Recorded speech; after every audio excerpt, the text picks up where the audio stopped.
Si, sumagot ka! Nirape ka ba ni Vic Soto?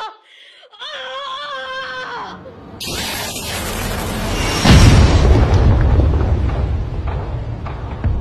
Marami sa atin na ang alam na tunay na pangalan ng babaeng ito ay si Pepsi Paloma. Simple as that.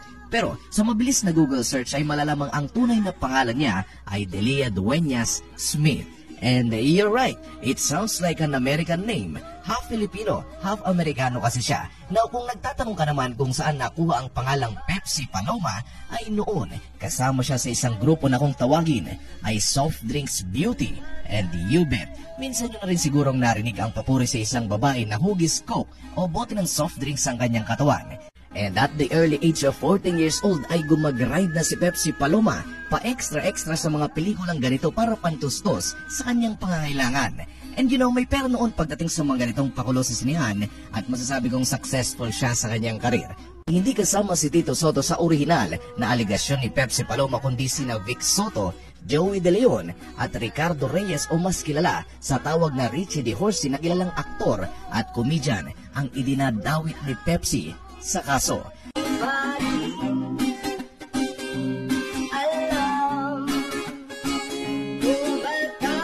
Sa loob ng bahay habang patuloy ang meeting ng dalawang kampo ay walang ano-ano'y inilabas ni Tito or Vic Soto ang kanyang sandata.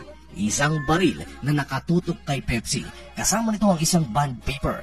Ang bond paper ay isang affidavit of desistance kung saan pag pinirmahan ng isang umaakusa sa isang individual ay mawawalan ng bisa ang kung anumang kaso ang isinampa niya sa korte. And legend says na kahit anong gawing pagpupumilit na pirma nito ni Pepsi ay hindi siya pumapayag. Umuusad noon ang kaso ay walang ibang sinabi ang tatlo sa media kundi ang lahat ng alegasyon ay walang katotohanan. However, in as fast as 3 months matapos ang nasabing pirmahan ng affidavit of desistance ay once and for all nagsalita na ang tatlo tungkol sa kaso at live pa ito sa telebisyon.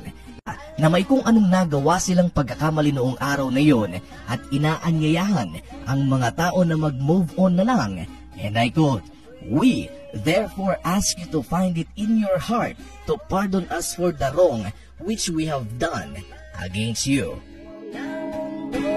And the purpose of this is we can finally put a nail in a coffin at sabihin na yes, hindi man natin mapapatunayan na may nangyari ng JB noong gabing yon o noong araw na yon, pero masasabi nating may pagkakamali silang tatlo sa dalaga.